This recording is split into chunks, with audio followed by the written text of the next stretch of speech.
Hey there everybody, welcome to another episode of Gideon's Tactical. Today I'm just going to do a really quick side-by-side of the Ontario TAC 1 and the Ontario RAT 5.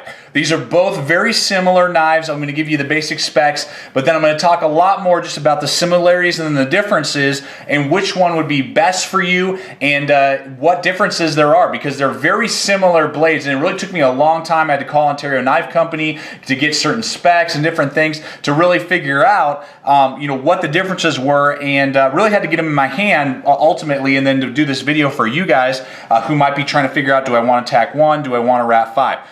We've both reviewed both these knives in field testing before. They have both passed with flying colors. They're awesome out there in the bush and in the wilderness and in stabbing, thrusting types of stuff. Basic specs, we'll start with the TAC 1 down here. You got an overall length of 10 inches, weighs in at 10 ounces. Micarta handle scales.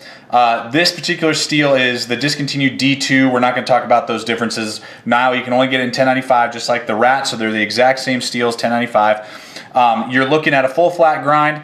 You're looking at, and from the tip to the handle, of 4.5 inches, and you're looking at an actual cutting edge of 4.3 inches. So that's the actual cutting edge, 4.3. The thickness, again, full tang, the thickness is 0.19, so over 3/16 of an inch thick, not quite there at a 1/4 inch, but it's definitely thicker than 3/16. And those are just the basic specs, overall fit and feel of the blade. Then as we go on here to the RAT 5, you have an overall length of 11 inches, so you get an extra inch, and that is only made up here, back here in the glass breaker pommel area. It is made out of 1095 as well here in the USA, from Ontario Knife Company, obviously.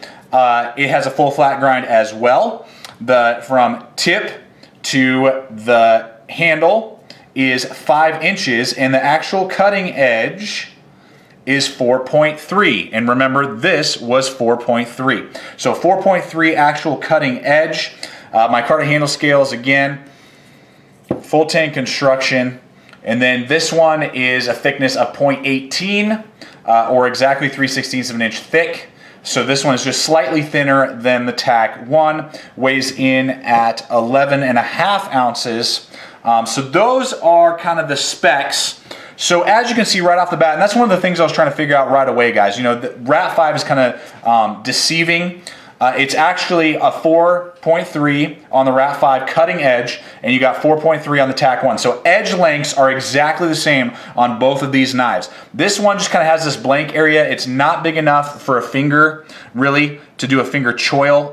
You could if you had gloves on, maybe even if you filed down just a little bit of that edge right there. You could do it on the TAC 1, but it's not really designed as a designated finger choil. I would have liked to just have them bring that all the way into the handle, whereas this one is definitely on the RAT 5, a definite finger choil. Fits your hand really well for that, designed really well for that. But the blade lengths are exactly the same. Again, the RAT 5 is going to weigh in about 1.5 ounces heavier, and that's only because of the thicker handle scales, because you can see here as I pop these suckers up, they're the same thickness in the handle scales, but there's just more micarta on the RAT 5. The TAC 1 has a thinner handle, and that's what cuts down on the weight. And then the stock, or the tangs, you can see that the TAC 1 is going to have a slightly thicker stock, just slightly thicker spine all the way through. It does have a more durable tip. The tip is a little bit thicker on the TAC 1 than on the RAT 5.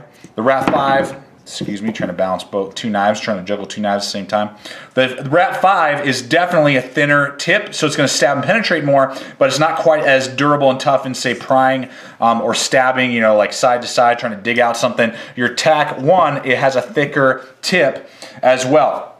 You're going to get a little bit more belly out of the RAT 5, so for maybe hunting or slicing capability, the RAT 5 is going to be a little bit more. The TAC 1 is definitely a little bit more of a piercer, a little bit better at stabbing, I think, just in its blade design.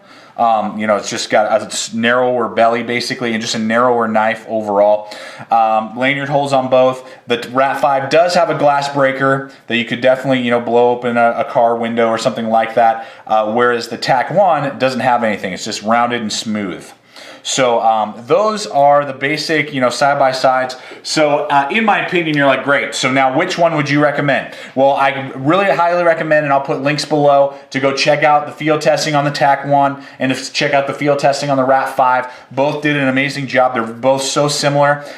For me personally, I'm just talking about for me personally, I'm going to actually take the TAC-1 for wilderness use just because it just seemed to slice a little bit better. It has that little bit thicker spine, even though it's lighter. It's an 1.5 ounces lighter. It chopped just as well as the RAT-5, so the chopping capabilities were exactly the same. Batoning, it'll actually do just slightly better because it is thicker. And the handle, I've heard some people complaining, the handle wasn't very comfortable or couldn't find the right grip. The handle feels great. I love it. I got large size gloves. Feels very comfortable. I can get up there, do my carving, whittling, as you can go and see the field testing. You can back up here, do your chopping. Very comfortable, and I like how narrow the handle is because it just fills out my hand better, and I get my hand all the way around it. And for extended wood use, the TAC-1 was just more enjoyable to use. I enjoyed using it more, and it just has that little bit thicker spine. So for purely wilderness use, TAC-1. Now, with that being said, the RAT-5 is not a bad wilderness blade. It's going to do a great job for you in that 4.5-inch category and do a lot better than a lot of other 4.5-inch knives because of the 11.5 ounces. It'll chop really, really well. It would chop better than, say, your SE4, things like that.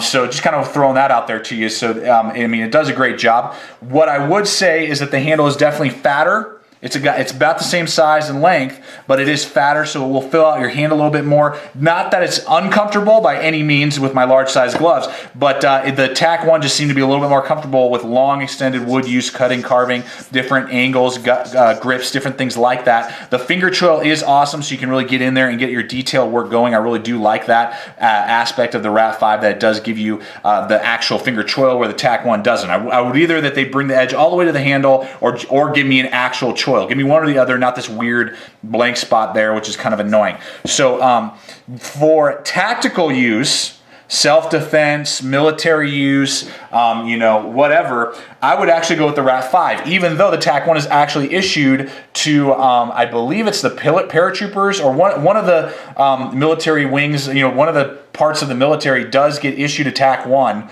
I don't know which one it is. But the RAT-5 has a much deeper finger guard right here, so it's going to be a lot better at stabbing. You're not going to accidentally slide up the blade and hurt yourself. Whereas with the TAC-1, it's really smooth and not a deep finger guard right here, which again is great for wood processing, but for stabbing, thrusting motion, the RAT-5 is actually going to be a little bit better, I think, in that category of self-defense, fighting. You're running and gunning through Baghdad or Afghanistan or Vietnam or something, and you need something that you can survive with, but you can also need to defend your life. I would trust the RAT-5 a little bit more on my life defending, hand-to-hand combat type of stuff over the TAC-1, just mainly because of that finger guard right there, and then the thinner tip makes it easier to stab and penetrate. So I hope this has helped you guys out a little bit. Just some side-by-side, just throwing it out there for you guys. I would have really liked to have seen this video, years ago when I was trying to figure out which one to purchase of these two knives. So hopefully this has helped you guys out. Thanks for watching. Check out the field testing of the TAC-1, RAT-5. Thanks for watching. Stay equipped, stay prepared, and we'll see you out there.